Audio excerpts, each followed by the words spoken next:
Hello दोस्तों, आप कैसे हैं? आई होप आप अच्छे ही होंगे। हम लोग तैयारी कर रहे हैं बीपीएससी टीचर बीपीएससी टीआरई जो बिहार में 24, 25, 26 अगस्त को एग्ज़ाम होने वाला है। तो उसकी तैयारी कर रहे हैं हम लोग। बिना देरी करते हुए स्टार्ट करते हैं। देख लीजिए पेपर जो 17 फरवरी 2020 को हुआ था। बिहार लोक सेवा आयोग संयुक्त प्रतियोगिता प्रारंभिक परीक्षा दिव्यांग कोटा 17 फरवरी 2020 को यह हुआ था। इसमें जो पहला क्वेश्चन है प्राचीन इतिहास, प्राचीन भारतीय इतिहास से है। तो पहला क्वेश्चन इतिहास से है। हम लोग देखते हैं ये क्वेश्चन क्या है। और बीपीएससी का जो प्रीवियस ईयर है बहुत ही महत्वपूर्ण है, क्योंकि बीपीएससी जो है अपने पहले वाला क्वेश्चन को बार बार रिपीट करती है, इसलिए इस बार भी रिपीट होने की संभावना है। इसलिए ज़रूर प्रीवियस ईयर देखकर ही जाएं। तो हम लोग स्टार्ट करते हैं पहला क्वेश्चन। और पहला क्वेश्चन रहा कि पहला क्वेश्चन जो है इसमें है निम्नलिखित में से कौन से कथन सही हैं। तो कौन सा कथन यह सही है यह बताना है। हड़प्पा का उत्खनन 1921 में किया गया था। वर्तमान में हड़प्पा पाकिस्तान में है। तो ये दोनों कथन सही हैं। तो यहाँ पर टिक भी किया गया है, हाइलाइटर से हाईलाइट किया गया है। उसके बाद हम लोग चलते हैं अगले प्रश्न की ओर। और अगला प्रश्न है निम्न में कौन सी नदी सप्त सिंधों में समाविष्ट नहीं है। तो इसमें कौन सी समाविष्ट नहीं है? साबरमती हो गई। उसके बाद अगला प्रश्न है चंद्रगुप्त मौर्य ने सेल्यूकस को बख्शिश के रूप में क्या दिया था। तो क्या दिया था? 500 युद्धक हाथी। 500 युद्धक हाथी। वैसे तो 700 युद्धक हाथी दिया था, लेकिन इसमें 700 ऑप्शन है नहीं, तो 500 के करीब 700 है, तो इसलिए यहाँ पर 700 ऑप्शन सही हो जाता है। उसके बाद अगला प्रश्न है निम्नलिखित में से कौन सा जोड़ा सही नहीं है। तो इसमें बताना है कि कौन सा जोड़ा सही नहीं है। तो जो है इसमें और सभी आप लोग देख लीजिए सब सही हैं, यही वाला सही नहीं है और सही नहीं पूछा गया है, तो इसलिए इसमें आंसर ये वाला सही हो जाएगा। उसके बाद हम लोग देखते हैं अगले प्रश्न की ओर चलते हैं। और अगला प्रश्न रहा विग्रहराज फोर्थ ने अजमेर की 2.5 दिन का झोपड़ा नामक मस्जिद के पहले किसका निर्माण किया था। तो किसका निर्माण किया था? और निर्माण किए थे भाई साहब कॉलेज का। तो कॉलेज का निर्माण किए थे। उसके बाद अगला प्रश्न है निम्न कथनों में से कौन से कथन सही हैं। तो कौन सा कथन सही है यही बताना है।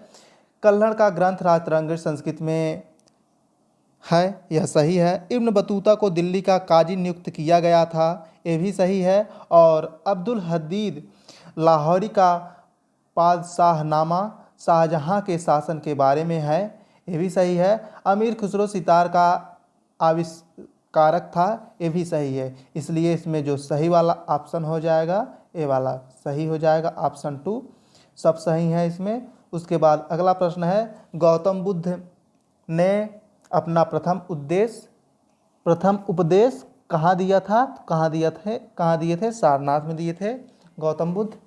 उसके बाद अगला प्रश्न है पाटलिपुत्र में बुलाई गई प्रथम जैन संगीत के अध्यक्ष कौन थे। तो उसके प्रथम जैन संगीत के अध्यक्ष कौन थे? स्थूलभद्र। तो स्थूलभद्र सही हो जाएगा। उसके बाद अगला प्रश्न है किस शासक ने अपनी राजधानी पाटलिपुत्र में स्थानांतरित की थी। तो किस शासक ने स्थानांतरित की थी? ये बहुत ही इम्पॉर्टेंट क्वेश्चन है और कई बार एग्जाम में पूछा गया प्रश्न है, और इसे आप लोग देख लीजिए। ए उदयन इसमें है, सही हो जाएगा। पाटलिपुत्र स्थानांतरित, किस शासक ने अपनी राजधानी पाटलिपुत्र में स्थानांतरित की थी। तो बहुत ही इम्पॉर्टेंट क्वेश्चन था ये। उसके बाद हम लोग चलते हैं अगले प्रश्न की ओर। और अगला प्रश्न है भारतीय इतिहास मध्यकालीन भारत से किसने भारत में सूफी के चिश्ती संप्रदाय की स्थापना की थी। तो किसने की थी? मोइनुद्दीन चिश्ती ने। उसके बाद अगला प्रश्न है शिवाजी के शासन तंत्र में विदेश मंत्री कौन थे? सुमंत थे। सुमंत के नाम से जाना जाता था। सुमंत के नाम से जाना जाता था। उसके बाद अगला प्रश्न है, भारतीय इतिहास आधुनिक भारत किसकी सहायता से हैदर अली ने 1755 में डिंडीगुल में एक आधुनिक शस्त्रागार की स्थापना की थी? तो किसने की थी? फ्रेंच विशेषज्ञ ने। उसके बाद अगला प्रश्न है फ्रेंड्स, पुर्तगालियों की प्रथम फैक्ट्री भारत में कहाँ स्थापित की गई? तो पुर्तगालियों की प्रथम फैक्ट्री जो है कालीकट में स्थापित की गई। ये भी इम्पॉर्टेंट क्वेश्चन है, आप लोग इसे याद कर लीजिए। उसके बाद अगला प्रश्न है, मद्रास में रैयतवाड़ी पद्धति को किसने प्रारंभ किया? तो मद्रास में जो है रैयतवाड़ी पद्धति थॉमस मुनरो ने प्रारंभ किया। उसके बाद अगला प्रश्न है फ्रेंड्स, किसने कहा था कि 1857 की घटना का प्रारंभ धर्म के संघर्ष के रूप में हुआ था और उस घटना का अंत स्वतंत्रता संग्राम के रूप में हुआ? तो एक किसका कथन है, किसने कहा था? Doctor S.N. सेन ने। उसके बाद अगला प्रश्न है फ्रेंड्स, किस वर्ष में एक महिला भारतीय राष्ट्रीय कांग्रेस की अध्यक्ष बनी? तो कौन बनी थी? वो बनी थी सरोजनी नायडू। और अगर पूछ लिया जाए, बहुत ही इम्पॉर्टेंट क्वेश्चन है ये, अगर महिला भारतीय पूछा है, मतलब जो थी तो सरोजनी नायडू बनी थी। अगर पूछ लेता कि पहली महिला राष्ट्रीय कांग्रेस की अध्यक्ष कौन थी, तो वो आंसर हो जाता एनी बेसेंट। तो कब बनी थी? जो बनी थी 1925 में, और 1925 यहाँ पर आंसर नहीं दिया गया है, इसलिए इसका 5वां आंसर सही हो जाएगा। उसके बाद अगला प्रश्न है फ्रेंड्स, निम्न कथनों में से कौन से कथन सही हैं? तो कौन सा कथन सही है यही बताना है। लाइक अली निजाम के एग्जीक्यूटिव काउंसिल के प्रेसिडेंट थे, ये वाला कथन देख लीजिए, यहाँ पर सही है और सही बताना है। और फिर उसके बाद चौथा 5वां सही है। आप लोग इसे जल्दी से जल्दी देख लीजिए कौन कौन सा सही है। उसके बाद हम चलते हैं अगले प्रश्न की ओर। और अगला प्रश्न है, 1922 के भारतीय राष्ट्रीय कांग्रेस के गया अधिवेशन के अध्यक्ष कौन थे? तो कौन थे? CR दास, चितरंजन दास। उसके बाद अगला प्रश्न है भारतीय राष्ट्रीय कांग्रेस के 1916 के लखनऊ अधिवेशन में किसने बिहार के नील उगाने वालों का प्रश्न प्रस्तुत किया था? तो किसने प्रस्तुत किया था फ्रेंड्स? राजकुमार शुक्ला। ये भी बहुत इम्पॉर्टेंट प्रश्न है, आप लोग देख कर ही जाइएगा।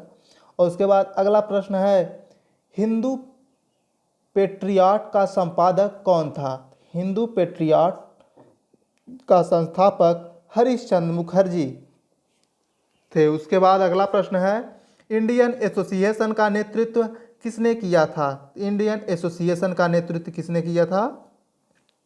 उपर्युक्त में से कोई नहीं हो जाएगा, आप लोग देख लीजिएगा कि कौन किए थे।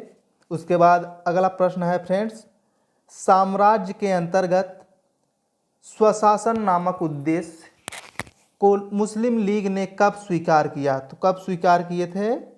1913 में।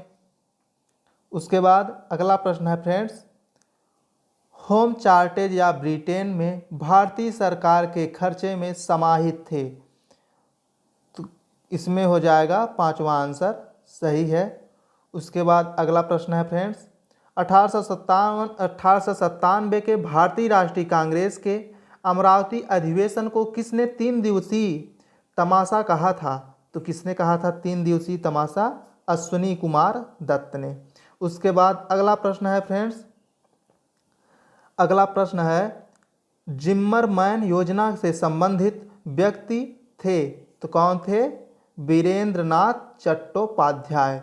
उसके बाद अगला प्रश्न है फ्रेंड्स, किसान नेता मोतीलाल तेजावत संबंधित हैं। तो किससे संबंधित हैं? मेवाड़ के भील आदिवासी आंदोलन से। उसके बाद अगला प्रश्न है फ्रेंड्स, साइमन कमीशन की किसकी अध्यक्षता में नियुक्त किया गया था?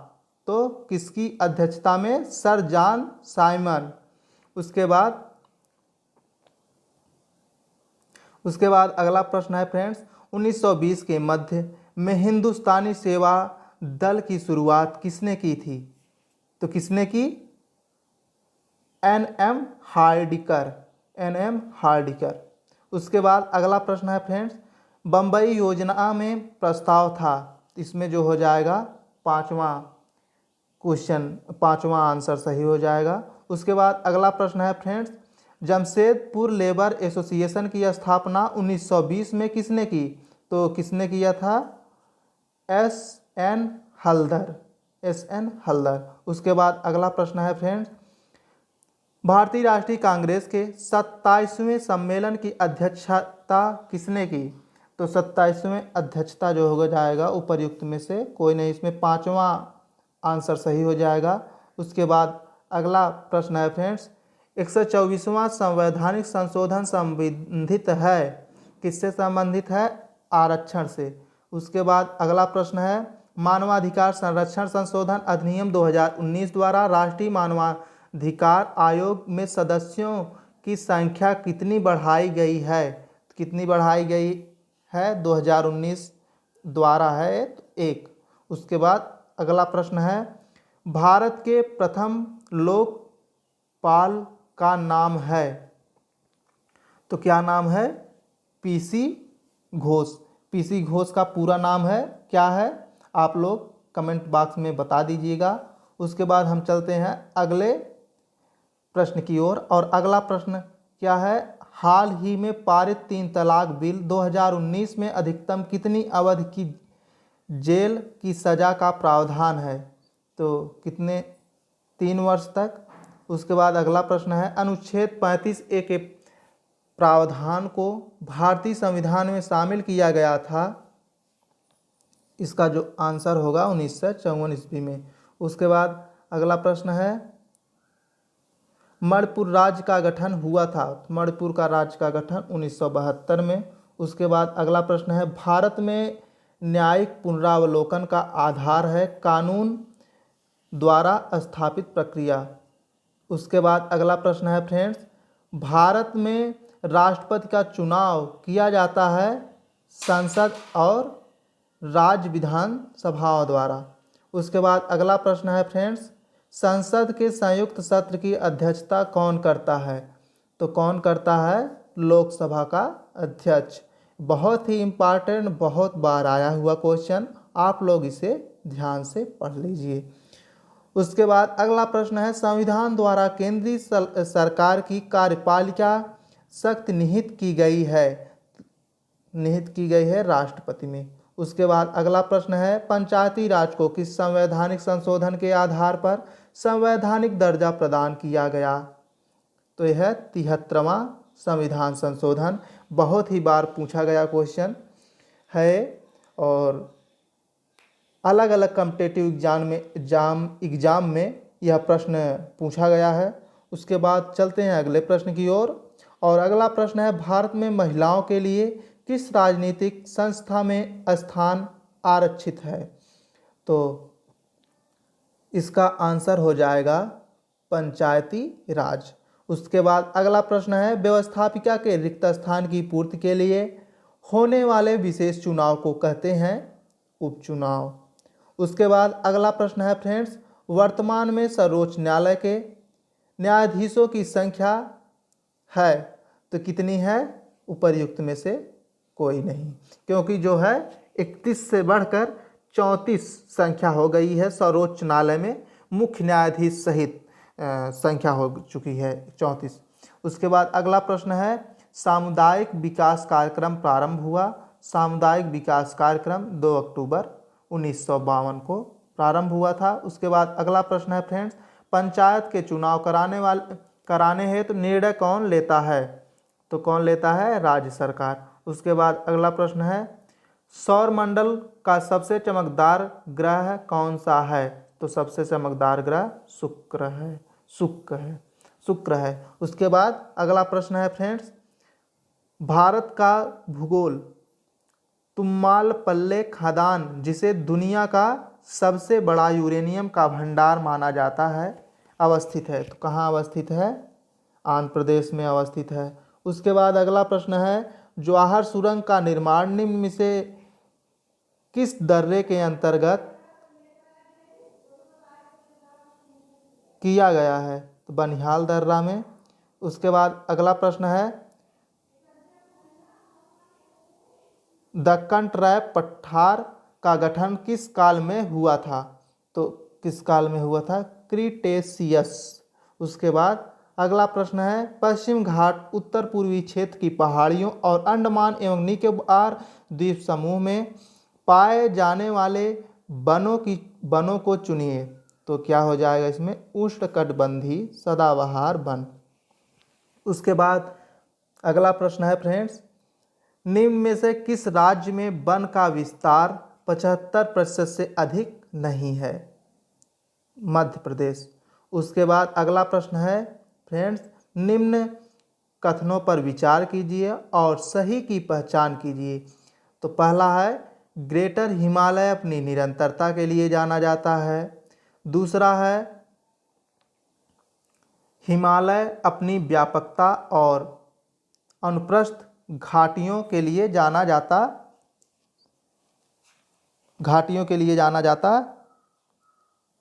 है। और शिवालिक बाह्य हिमालय है जो उत्पत्ति में सबसे नवीनतम है।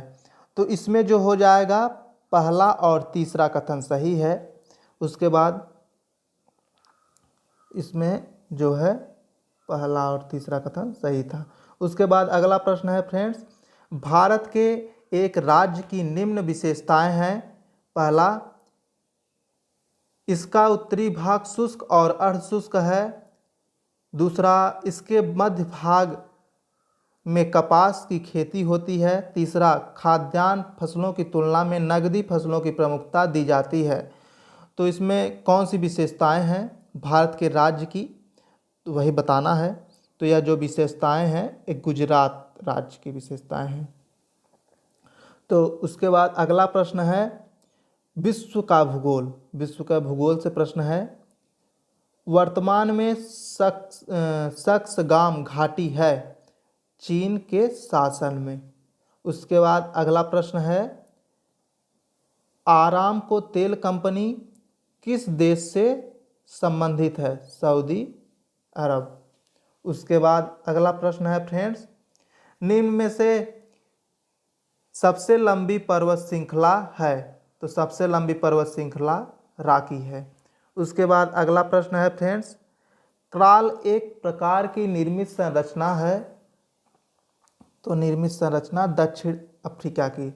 उसके बाद अगला प्रश्न है फ्रेंड्स, दुनिया के कुल बड़े बांधों की संख्या का लगभग आधा हिस्सा किस देश में है? तो यहाँ पर जो आंसर हो जाएगा, दुनिया में सबसे बड़े बांध बनाने वाले देश जो है चीन है, और चीन इसमें आंसर में दिया नहीं गया है। यहाँ पर क्या प्रश्न है, प्रश्न को एक बार फिर से पढ़ लेते हैं। दुनिया के कुल बड़े बांधों की संख्या का लगभग आधा हिस्सा किस देश में है? आधा हिस्सा किस देश में है? तो दुनिया में बड़े बांध बनाने वाले देशों में पहला जो देश है वो चाइना है, चीन, और इसमें आंसर में नहीं दिया गया है। तो यहाँ पर उपर्युक्त में से कोई नहीं, ये वाला ऑप्शन सही हो जाएगा। उसके बाद अगला प्रश्न है, विश्व का सबसे शुष्क रेगिस्तान है? तो ये जो है आटाकामा। उसके बाद अगला प्रश्न है फ्रेंड्स, अर्थव्यवस्था से है। भारत को 2024-25 तक 5 ट्रिलियन की अर्थव्यवस्था बनाने के लिए जीडीपी की विकास दर लगातार कितने प्रतिशत होनी चाहिए? कितने प्रतिशत होनी चाहिए? 7%। उसके बाद अगला प्रश्न है फ्रेंड्स, बजट 2019-20 में घोषित प्रधानमंत्री कर्मयोगी मान धन योजना का लक्ष्य क्या है? तो क्या है? खुदरा व्यापारियों और छोटे दुकानदारों को पेंशन लाभ देना। उसके बाद अगला प्रश्न है फ्रेंड्स, बौना उद्यम 100 से कम कर्मी वाले प्रतिष्ठान का भारत में 2018-19 में सेवा योजन और उत्पादकता में प्रतिशत योगदान है। तो 2018-19 का एक प्रश्न पूछा हुआ है कि 2018-19 में तो 14% और 8%। उसके बाद अगला प्रश्न है, वित्तीय वर्ष 2018-19 में भारत का कितना प्रतिशत ग्रामीण परिवार शौचालय तक पहुंच वाला तथा उसका व्यवहार करता हुआ पाया गया है? तो जो है 96.5%। 2018-19 में प्रश्न पूछा हुआ है, मतलब वित्तीय वर्ष 2018-19 के अनुसार पूछा हुआ है। उसके बाद अगला प्रश्न है, भारत में कुल बिजली उत्पादन नवीकरणीय ऊर्जा 25 मेगावाट से अधिक पन बिजली को छोड़कर का हिस्सा 2014-15 में 6% बढ़कर 2018-19 में कितना प्रतिशत हुआ है? तो कितना प्रतिशत हुआ है? 10%। 18-19 में पूछा हुआ है प्रश्न कि वर्ष 2018-19 में और 14-15 में 6% बढ़कर 18-19 में। उसके बाद अगला प्रश्न है, 2017-18 में भारत में जीडीपी की विकास दर 7.2% से घटकर 2018-19 में कितनी प्रतिशत हुई? तो 6.8%। उसके बाद अगला प्रश्न है, भारत में 2017-18 में स्थिर या निश्चित निवेश की विकास दर कितने प्रतिशत से बढ़कर 18-19 में 10% हुई है? तो जो है इसका आंसर 9.3% 2017-18 में स्थिर। और उसके बाद अगला प्रश्न है, भारत के रत्न और आभूषण निर्यात संवर्धन परिषद के अनुसार निर्यात विकास दर अप्रैल जुलाई 2019 में 2018 के उसी समय की तुलना में कितनी प्रतिशत घटी है? कितनी प्रतिशत घटी है? 8.5%। उसके बाद अगला प्रश्न है, अगस्त 2018-19 में भारत सरकार के वित्त मंत्रालय ने सार्वजनिक क्षेत्रक बैंकों की तरलता और उधार व्यवस्था के सुधार के लिए कितना मूलधन करोड़ में डालने की घोषणा की है? कितना डालने की घोषणा की थी? 70,000 अगस्त 2019 में। उसके बाद अगला प्रश्न है फ्रेंड्स, सभी ग्रामीण परिवारों के लिए हर घर जल सुनिश्चित करने हेतु जल जीवन मिशन द्वारा जल जीवन मिशन जो है हर घर जल जीवन मिशन द्वारा किस वर्ष तक का लक्ष्य रखा गया है? तो जो लक्ष्य रखा गया था 2024 तक। उसके बाद अगला प्रश्न है फ्रेंड्स, अगला प्रश्न है भौतिकी से, विद्युत धारा की इकाई है। तो विद्युत धारा की इकाई क्या है? विद्युत धारा की इकाई एम्पियर है। उसके बाद अगला प्रश्न है फ्रेंड्स, दृष्टि की खराबी निकट दृष्टि को डैश के नाम से जाना जाता है। तो किस नाम से जाना जाता है? यहाँ पे आंसर हो जाएगा 5वां उपर्युक्त में से कोई नहीं। उसके बाद अगला प्रश्न है, एक वस्तु का भार पृथ्वी की सतह पर मापने पर 100 N आता है, इसका भार चंद्रमा की सतह पर मापने पर कितना होगा? तो 16.7 N। आप इससे लगा लीजिएगा। उसके बाद अगला प्रश्न है, एलईडी प्रकाश उत्सर्जक डायोड के संदर्भ में कौन सा कथन गलत है? तो कौन सा कथन गलत है? ये जो थर्ड वाला आंसर है यही गलत है। आप लोग एलईडी के बारे में कौन कौन सा सही है ये वाला देख लीजिए। उसके बाद अगला प्रश्न है फ्रेंड्स,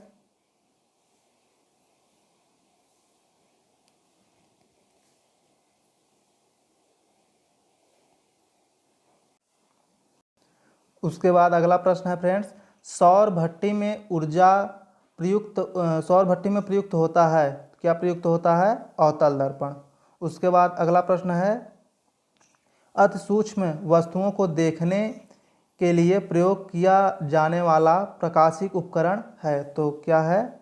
माइक्रोस्कोप। उसके बाद अगला प्रश्न है फ्रेंड्स, अगला प्रश्न है, अल्ट्रासोनिक तरंगे। तो अल्ट्रासोनिक तरंगे जो होती हैं 20 किलोहर्ट्ज से ज़्यादा आवृत्ति की ध्वनि तरंगे हैं। उसके बाद अगला प्रश्न है फ्रेंड्स, रसायन विज्ञान। तो रसायन विज्ञान से प्रश्न है, रसायन विज्ञान के अनुसार निम्न में से कौन सा भौतिक परिवर्तन का एक उदाहरण है? तो क्या है? पानी का उबलना। उसके बाद अगला प्रश्न है, निम्न में से कौन सा एक अलौह धात्विक खनिज है? अलौह धात्विक खनिज इसमें पांचवा हो जाएगा, क्योंकि अलौह खनिज वे हैं जो वे सभी प्रकार के खनिज जिनमें लौह अंश नहीं होता है वे अलौह धात्विक खनिज में आते हैं। इसके अंतर्गत तांबा, जस्ता, टिन, सीसा, platinum, magnesium, tin, cobalt, bauxite इत्यादि को शामिल किया जाता है। तो इसमें कोबाल्ट भी है, टिन भी है और ये दोनों हैं, तो इसलिए इसमें जो है प्लेटिनम, सीसा, तांबा, निकिल भी है, मैग्नीज, तो इसमें हो जाएगा उपर्युक्त में से एक से अधिक, इसलिए पांचवा आंसर इसका सही है। उसके बाद हम लोग चलते हैं अगले प्रश्न की ओर, और अगला प्रश्न है, ट्यूब लाइटों तथा परख नलियों में प्रयोग किया जाने वाला ग्लास किससे बनता है? तो किससे बनता है? यहाँ पर उपर्युक्त में से कोई नहीं, मतलब पांचवा आंसर सही है। उसके बाद अगला प्रश्न है, निम्न में से किस धातु का विद्युत चालकता सबसे अधिक है? किस धातु का सबसे विद्युत चालकता अधिक है? जो है रजत, ये हो जाएगा। उसके बाद अगला प्रश्न है फ्रेंड्स, पृथ्वी के वातावरण में सबसे प्रचुर मात्रा में पाई जाने वाली गैस है? तो सबसे प्रचुर मात्रा में पाई जाने वाली गैस जो है नाइट्रोजन है। उसके बाद अगला प्रश्न है फ्रेंड्स, एल्कोहल को कार्बोक्सिलिक अम्ल में परिवर्तित किया जा सकता है? तो मात्र ऑक्सीडेशन द्वारा, ये वाला सही हो जाएगा। उसके बाद अगला प्रश्न है, नाभिकीय रिएक्टर में नाभिकीय विखंडन से विद्युत उत्पन्न करने के लिए साधारणतः प्रयोग किया जाने वाला तत्व है? तो क्या तत्व है? यूरेनियम। उसके बाद अगला प्रश्न है, निम्न में से सबसे अच्छा अग्निशामक कौन सा है? तो कार्बन डाइऑक्साइड। उसके बाद अगला प्रश्न है, फ्लोरीन अथवा वकीबाल कार्बन परमाणुओं का बना होता है? तो प्रयुक्त में से कोई नहीं, इसमें पांचवा आंसर सही हो जाएगा, क्योंकि 60 जो है 60 कार्बन परमाणुओं का बना होता है। तो इसमें जो है पांचवा आंसर सही हो जाएगा। उसके बाद अगला प्रश्न है, अधिक ऊंचाइयों पर द्रव का क्वथनांक जो है घटता है? उसके आगे अगला प्रश्न है, जीव विज्ञान, पर्यावरण, पारिस्थितिकी एवं कृषि से निम्न में से कौन सा कोशिका घटक कोशिका में दाखिल होने वाला जीवाणुओं को नष्ट करता है? कौन सा है? लाइसोसोम। इम्पॉर्टेंट क्वेश्चन है। उसके बाद अगला प्रश्न है, शरीर में लौह की कमी होने से क्या होता है? शरीर में लौह की कमी से क्या होता है? रक्ताल्पता। तो पहला आंसर ये सही हो जाएगा। उसके बाद अगला प्रश्न है, मानव शरीर का सामान्य तापमान होता है 98.6 फ़ारेनहाइट। उसके बाद अगला प्रश्न है, मानव शरीर के किस अंग में उपकला कोशिका पाई जाती है? तो इसमें जो हो जाएगा पांचवा आंसर सही हो जाएगा। उसके बाद अगला प्रश्न है, आंत्र ज्वर रोग मानव शरीर के किस अंग को प्रभावित करता है? तो जो है आंत को प्रभावित करता है, आंत ज्वर लिखा भी गया है। उसके बाद अगला प्रश्न है, कार्बनिक कृषि की एक कृषि ऐसी ऐसी कृषि प्रणाली है जिसमें इसका जो आंसर होगा कार्बनिक खादों, पुनर्चक्रित फार्म अपशिष्टों तथा जैव कारकों का अधिकतम मात्रा में प्रयोग किया जाता है। तो यही सही होगा। उसके बाद अगला प्रश्न है, निम्नलिखित में से कौन सी क्रिया पृथ्वी पर हो रहे कार्बन चक्र में ऑक्सीजन को बढ़ाती है? तो प्रकाश संश्लेषण। तो प्रकाश संश्लेषण सही हो जाएगा। यहाँ पर प्रकाश संश्लेषण है, ये वाला सही हो जाएगा। उसके बाद अगला प्रश्न है, निम्न में से संवहनी पौधों को चुनिए। संवहनी पौधों को चुनना है, फर्न हो जाएगा। उसके बाद अगला प्रश्न है, निम्न में से जैविक उर्वरक का सही उदाहरण कौन सा है? तो इसमें जो है पहला और दूसरा, पहला दूसरा कौन सा है? एक ए हो जाएगा, एक ए हो जाएगा। उसके बाद हम लोग चलते हैं अगले प्रश्न की ओर। और अगला प्रश्न है, निम्न में से किस पौधे ने खाद्य सामग्री संग्रह करने के लिए अपने स्टेम को संशोधित किया? तो अदरक इसका सही आंसर हो जाएगा। उसके बाद अगला प्रश्न है, कौन सा वैश्विक सम्मेलन ग्रीन हाउस गैस के उत्सर्जनों की कमी के लिए आयोजित वैश्विक समझौतों की दिशा में पहला कदम था? पहला कदम कौन सा था? मॉन्ट्रियल 1987। उसके बाद अगला प्रश्न है, विज्ञान एवं प्रौद्योगिकी से इसरो का फुल फॉर्म पूछा हुआ है, तो देख लीजिए, इंडियन स्पेस रिसर्च ऑर्गेनाइजेशन इसका फुल फॉर्म होता है। उसके बाद अगला प्रश्न है, भारत द्वारा हाल ही में प्रक्षेपित किए गए अंतरिक्षयान चंद्रयान 2 के एक भाग लैंडर का नाम है? तो क्या नाम था? विक्रम नाम था। उसके बाद अगला प्रश्न है, भारतीय वायुसेना ने 4 AH-64E अपाचे हेलीकॉप्टर का प्रथम बैच प्राप्त किया है? तो USA से। उसके बाद अगला प्रश्न है, मेघदूत ऐप जो भारत सरकार द्वारा लॉन्च किया गया है संबंधित है, कृषि से संबंधित है। उसके बाद अगला प्रश्न है, राज्य विशेष से, माननीय न्यायाधीश श्री राकेश कुमार ने पटना उच्च न्यायालय में स्थायी न्यायाधीश के रूप में किस वर्ष में दायित्व संभाला? तो 2011 में। उसके बाद अगला प्रश्न है, वर्ष 2019 में RK सिंह ने बिहार के किस निर्वाचन क्षेत्र से लोकसभा सीट जीती? तो आरा से जीते थे। उसके बाद अगला प्रश्न है, बिहार से केंद्रीय गृह राज्य मंत्री का नाम है? तो केंद्रीय गृह राज्य मंत्री जो थे नित्यानंद राय थे। उसके बाद अगला यह जो प्रश्न है 2020 में हुआ था, 17 फरवरी 2020 के अनुसार पूछा हुआ सब क्वेश्चन है। उसके बाद जो अगला प्रश्न है, बिहार के किसानों ने किस आंदोलन में चौकीदारी कर देने से इनकार कर दिया था? तो किसने कर दिया? किस आंदोलन में? तो सविनय अवज्ञा आंदोलन में। उसके बाद अगला प्रश्न है, निम्न में से कौन सा बिहार के भूगर्भीय इतिहास में सबसे नवीनतम है? तो बिहार का मैदान। उसके बाद अगला प्रश्न है, पुरानी जलोढ़ मिट्टी का भंडार बिहार के निम्न में से किस क्षेत्र में पाई जाती है? तो पटना और गया। उसके बाद अगला प्रश्न है, बिहार में बरौनी रिफाइनरी किसके सहयोग से बनाया गया था? तो सोवियत रूस। उसके बाद अगला प्रश्न है, बिहार का प्रसिद्ध पशु मेला कार्तिक पूर्णिमा में आयोजित होता है? सोनपुर बिहार में।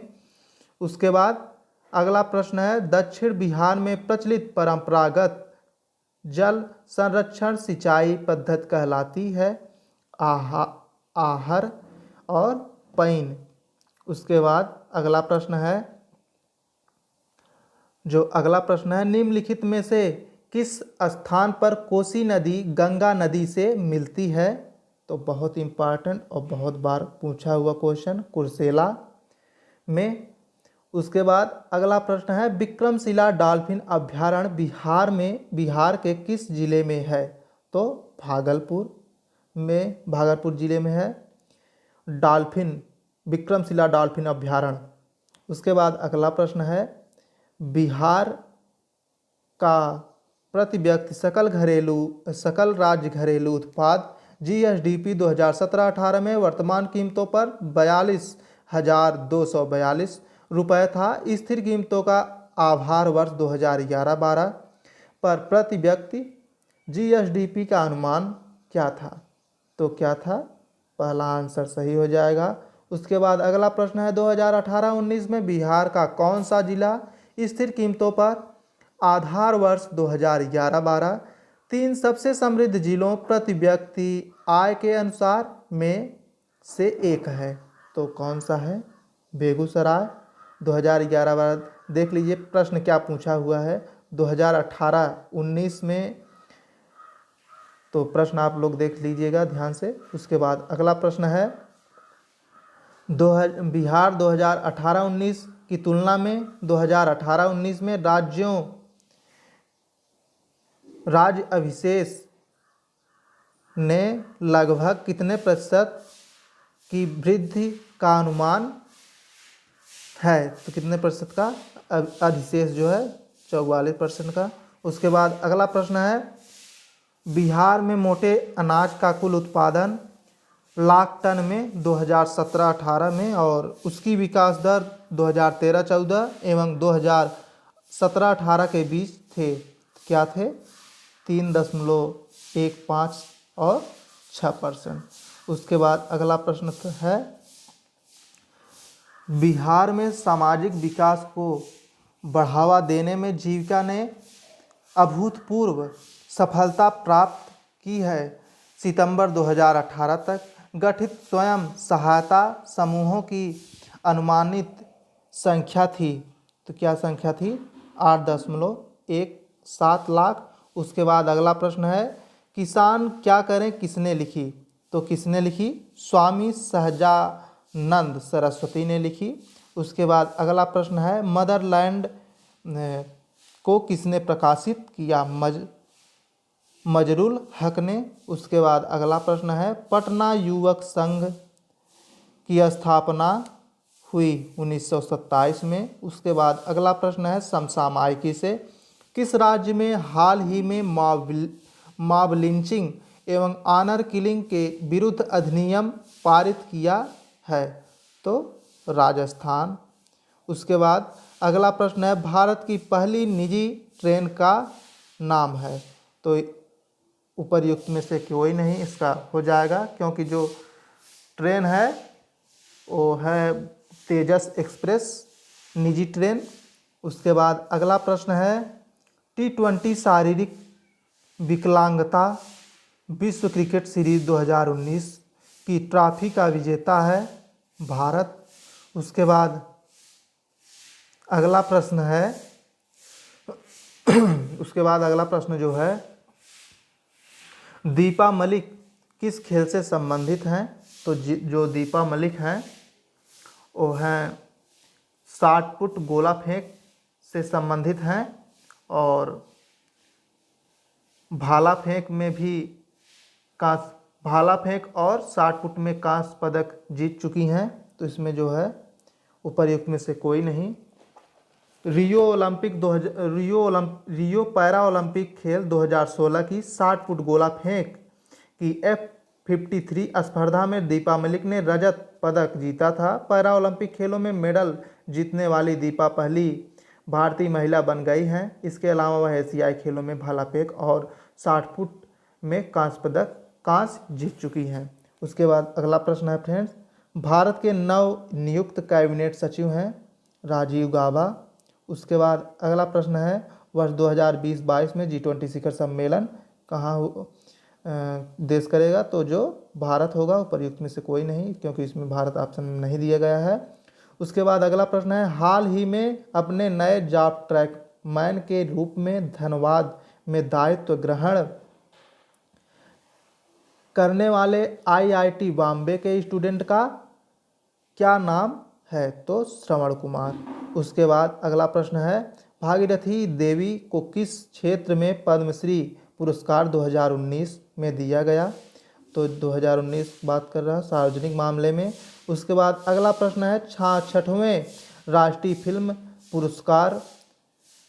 पुरस्कारों में सर्वश्रेष्ठ निर्देशक का पुरस्कार किसने जीता? तो आदित्य धर। उसके बाद अगला प्रश्न है फ्रेंड्स, भारत रूस सुदूर पूर्व के विकास के लिए कितने बिलियन डॉलर देगा? $1। उसके बाद अगला प्रश्न है, राष्ट्रीय शिक्षक पुरस्कार 2018 के लिए बिहार से चयनित शिक्षक की श्री पप्पू हरिजन किस विद्यालय से हैं? तो इसमें जो होगा आंसर कुल्हरिया स्कूल।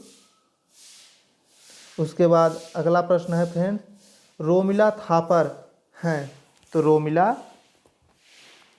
रोमिला थापर क्या हैं? अर्थशास्त्री हैं। उसके बाद अगला प्रश्न है, हांगकांग में अम्ब्रेला प्रदर्शनकारियों की मांग मुख्य मांग थी। क्या मुख्य मांग थी? उपर्युक्त में से कोई नहीं, क्योंकि जो इनका मुख्य मांग था लोकतंत्र की मांग और मतदान के अधिकारों में बढ़ोतरी की मांग थी। इसमें ऑप्शन में नहीं दिया गया है, इसलिए 5वां आंसर सही है। उसके बाद अगला प्रश्न है, रमन मैग्सेसे पुरस्कार 2019 के लिए किस भारतीय को चुना गया? तो रवीश कुमार जी को चुना गया था। उसके बाद अगला प्रश्न है फ्रेंड्स, विविध से 137वां प्रश्न है, जूलियन असांजे की नागरिकता है?